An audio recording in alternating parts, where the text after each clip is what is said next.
Hi, how are you? If you're new here, welcome. And if you're an old one, how is life with you? How is life on your side? I hope you're all doing very well.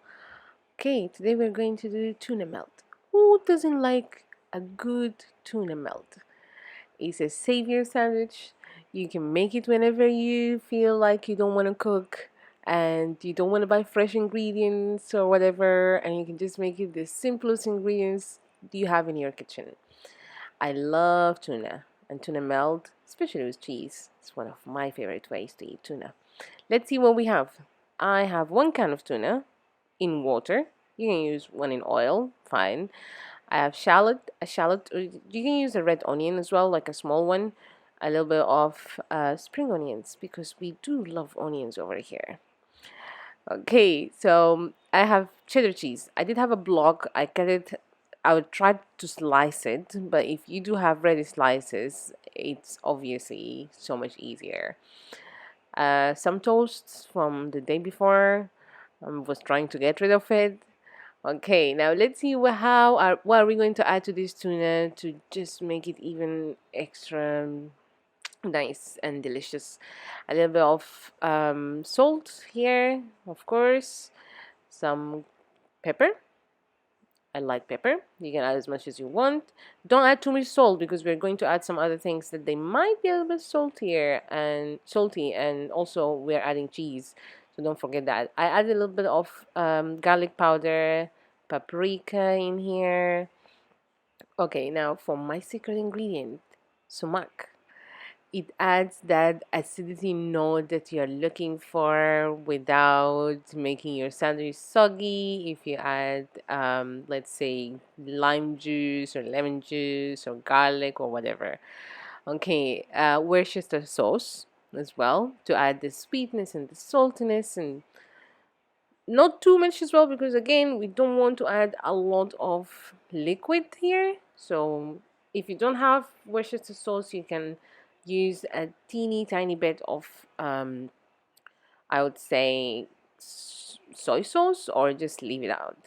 Okay, I'm using Quibi mayonnaise because it's the best, but if you don't have it, you can use any other mayonnaise that you have available, of course. Okay, now let's assemble the sandwich.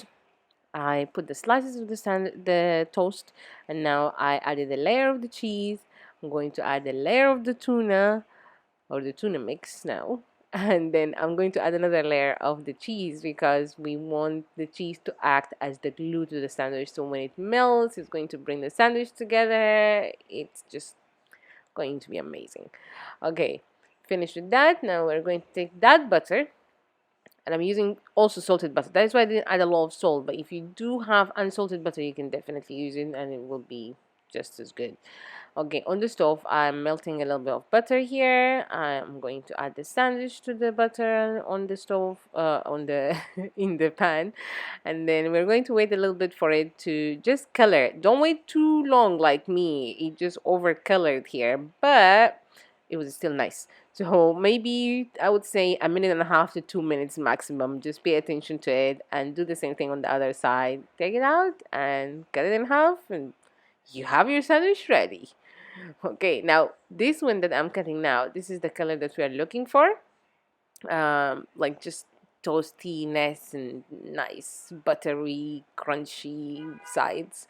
Okay, I serve it with lots of potato wedges, of course. If you don't have them, this sandwich is just as good on its own. You can also use whatever ingredients you have available, but this is the mix that I like the most, and it just works wonders. Okay, a good tuna melt sandwich just ready to fix all of your problems and make you happy. And if you do try this recipe, please let me know. And if you like the video, don't forget to share, like, and subscribe to my channel. Thanks a lot for watching, and I'm going to see you guys next time.